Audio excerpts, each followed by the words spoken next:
दोस्तों हम सब हाउसवाइफ का ज़्यादातर टाइम चला जाता है किचन में, क्योंकि किचन संभालना बहुत ही आसान है अगर कुछ ट्रिक हम आदत में बदल दें तो। और कुछ काम को हम नेगेटिव नज़र से देखते हैं, इसीलिए हमें ज़्यादा टाइम लग जाता है या फिर अच्छा नहीं लगता है काम करने में। जैसे कि सबसे पहले क्या होता है, किचन में आने से ही इस सिंक के पास आना पड़ता है और क्या बहुत सारा बर्तन देख के हम डर जाते हैं। लेकिन दोस्तों ज़रा ये सोचिए कि आपका जो ज़्यादा बर्तन है ना, तो ये आपका नसीब है, क्योंकि आपका घर में खाना ज़्यादा बनता है, ज़्यादा सामान रहता है, इसीलिए तो ज़्यादा गंदा होता है ना ये बर्तन। तो आप अगर पॉजिटिव सोचोगे तो काम करने में बहुत ही आसान हो जाएगा और आपको काम करने में भी बहुत ही अच्छा लगेगा, एनर्जी के साथ आप काम कर पाओगे। तो ये देखिए दोस्तों, किचन क्लीन करने के बाद इसको सूखा रखना भी बहुत ही ज़रूरी है। तो ये जैसे कि माइक्रोफाइबर की जो होती है ना, तो ये पोंछने के लिए बहुत ही बढ़िया होता है। और इस तरह से आप सिंक को क्लीन करने के बाद ज़रूर पोंछ लीजिए। और ये सिर्फ सिंक या फिर प्लेटफॉर्म पोंछने के लिए नहीं होता है, ये माइक्रोफाइबर की बहुत ही बढ़िया कपड़ा है और इसमें ना काम करने में बहुत ही मज़ा आता है, क्योंकि इसमें बहुत ही अच्छे से क्लीन हो जाता है। जैसे कि आपने देखा, मैंने फ्रिज की जो डोर है उसको भी पोंछ लिया और इसके लिए आपको एक्स्ट्रा कुछ नहीं लगेगा, यानी कि आपको जो क्लीनर है वो भी नहीं लगेगा। आप सिर्फ इसको गीला कीजिए और इस तरह से पोंछ लीजिए और बहुत ही आसानी से झटपट काम बन जाता है। ये ऑनलाइन में मिलता है, एक साथ 3 रहता है। तो चलिए, अब वो तो हो चुका, अब ये है कपड़े। कपड़े देखकर तो ज़्यादातर हम चमक जाते हैं, क्योंकि इसमें बहुत ज़्यादा टाइम लगता है। अगर इसको नेगेटिव माइंड में सोचोगे तो काम भारी लगेगा। अगर आप सोचोगे कि मेरे नसीब है जो कि मेरे पास इतने सारे कपड़े हैं, इसीलिए हमें इतने सारे कपड़े भी धोना पड़ता है, क्योंकि हर किसी के पास 2 जोड़े कपड़े भी नहीं होते हैं पहनने के लिए। अब चलिए देख लें दोस्तों अगली टिप। तो अगली टिप होगी इस तरह की, दूध को लेकर, दूध हो या फिर इस तरह की कोई भी चीज़ हो खाने वाली जो कि आपके चींटियाँ लग जाती है, तो किस तरह से हम रखें, क्योंकि हर कोई खाने की चीज़ हम फ्रिज में नहीं रखते हैं। तो इस तरह से आप नीचे में प्लेट या फिर थाली लीजिए और उसमें पानी डाल दीजिए और इस तरह से रखोगे ना, तो चींटियाँ नहीं लगेगी। और हाँ दोस्तों, इसमें जिस गैप होना बहुत ही ज़रूरी है, 2 उंगलियां करीब इस तरह से चारों ओर।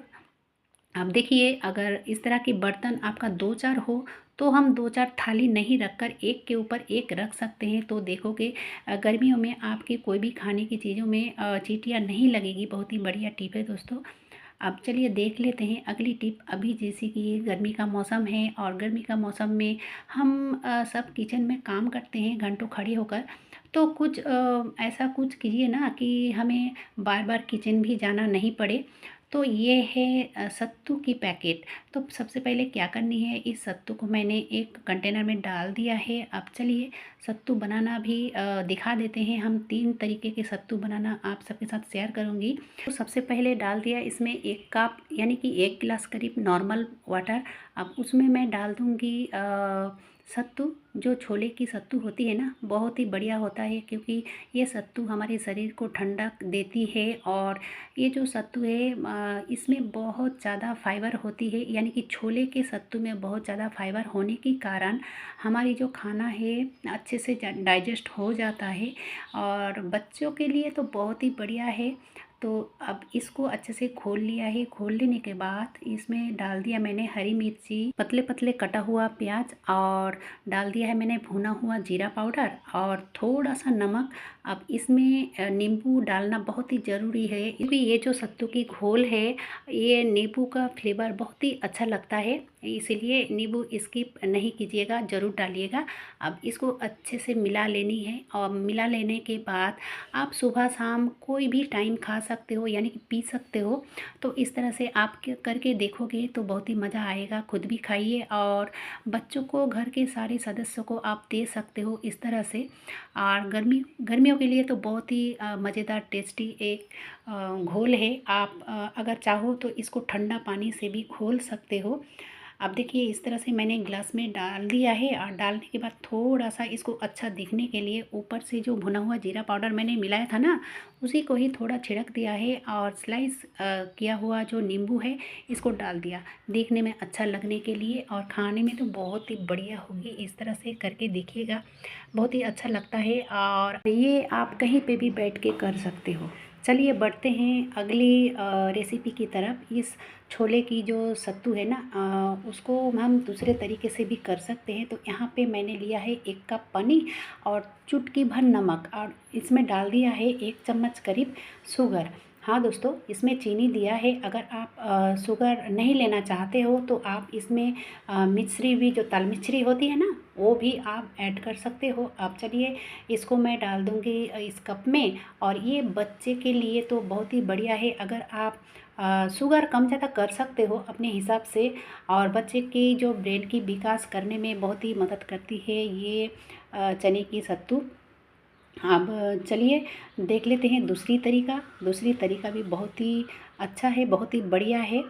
तो यहाँ पे भी मैंने चुटकी भर नमक लिया है और थोड़ा सा शुगर दिया है। जैसे कि मैंने पहले भी बताया, अगर आप शुगर लेना नहीं चाहते हो तो आप स्किप कर सकते हो, या फिर आप ताल मिश्री का भी यूज़ कर सकते हो, या फिर गुड़ भी डाल सकते हो। अब इसको इस तरह से मिला लेनी है, स्पून की मदद से हो या फिर हाथ की मदद से हो।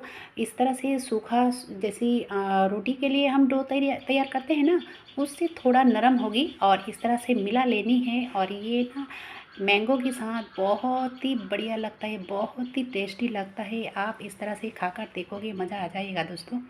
अब चलिए देख लेते हैं लहसुन छीलने की बारी, क्योंकि किचन में आते ही हमें लहसुन, प्याज, मिर्ची ये सब तो करना ही पड़ता है ना, और सबसे डिफ़िकल्ट हो जाता है इस लहसुन को छीलना।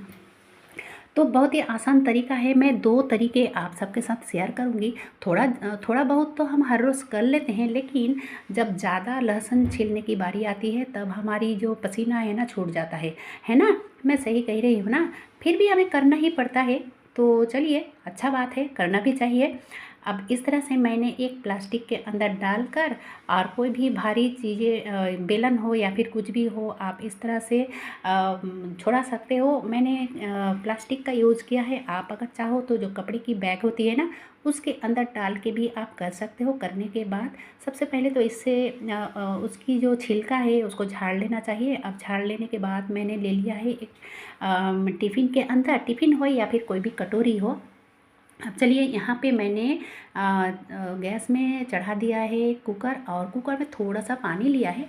आप देख सकते हो कितना पानी लिया है, थोड़ा सा पानी लिया है। और पानी को अच्छे से गर्म करनी है। गर्म करने के बाद जो मैंने कटोरी में लहसुन को रखा है ना, उस लहसुन को डाल दिया और इस तरह से ढक्कन को लगा दिया। आप गैस की जो फ्लेम है मैंने पूरा बंद कर दिया है। बंद करने के बाद कुकर जब ठंडा हो जाएगा ना, तभी हम इसको खोलेंगे, यानी कि 5-7 मिनट लगेगी।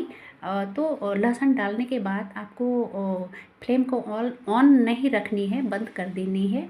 अब देखिए दोस्तों, इसको क्या करना है, कैसे छुड़ाना है। सबसे पहले तो इस तरह से हम रगड़ेंगे हाथों की मदद से, मुट्ठी की मदद से इस तरह से करेंगे ना, तो देखोगे बहुत सारा लहसुन आपका अपने आप ही निकल आएगा इस छिलके की अंदर से।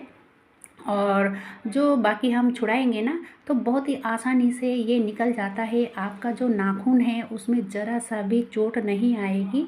लेकिन दोस्तों, इससे भी बढ़िया टिप मैं आप सबके साथ शेयर करूँगी। आप स्किप ना करें, क्योंकि ये काम हमें करना ही पड़ता है।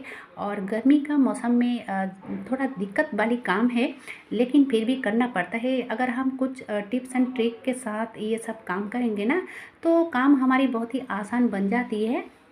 तो ये देखिए दोस्तों, दूसरा तरीका जो है, मैंने इस ओवन में रख दिया है तवा, और तवा में डाल दिया है लहसुन। तो लहसुन को डालने के लिए छुड़ाना बहुत ही ज़रूरी है। उस तरह से आप छुड़ा लोगे। छुड़ाने के बाद इस तरह से आप ना कुछ सेकंड, तो सॉरी दोस्तों, कुछ सेकंड नहीं कहूँगी, करीब करीब 1 मिनट जैसा, 1 मिनट नहीं लगती है, फिर भी मैं कहती हूँ करीब करीब 1 मिनट जैसा आप इस तरह से रोस्ट करोगे। करने के बाद इसको उतार लोगे, और उतारने के बाद जब ये ठंडा हो जाएगा ना, तो पूरा ठंडा नहीं करना चाहिए। थोड़ा सा अगर आप गर्म में ही कर लोगे तो बहुत ही जल्दी ये बन जाता है। तो जितना हाथ में आपका सहन हो उतना ही गर्म होना चाहिए। तो ये देखिए दोस्तों, बहुत ही आसानी से ये निकल जाता है और हल्के हाथों से इस तरह से दबाओगे तो बहुत सारा अपने आप ही छूट जाएगा। और ये सबसे बेस्ट तरीका है जो मैंने कुकर में आपको दिखाया ना, उससे बेहतर यही होगा। मैं कहूँगी कि आप इस तरह से लहसुन छुड़ा सकते हो। दोस्तों, मेरी वीडियो देखने में कैसा लग रहा है ज़रूर हमें कमेंट बॉक्स में कमेंट कीजिएगा, ताकि मुझे पता चले कि मेरी वीडियो आपको अच्छा लग रहा है कि नहीं। और आप अगर मेरे पास से कुछ जानना चाहते हो या फिर देखना चाहते हो तो वो भी बताइएगा, मैं ज़रूर कोशिश करूँगी अपलोड करने की। आज के लिए बस इतना ही। इतने समय तक मेरी वीडियो देखने के लिए आप सबका बहुत बहुत धन्यवाद।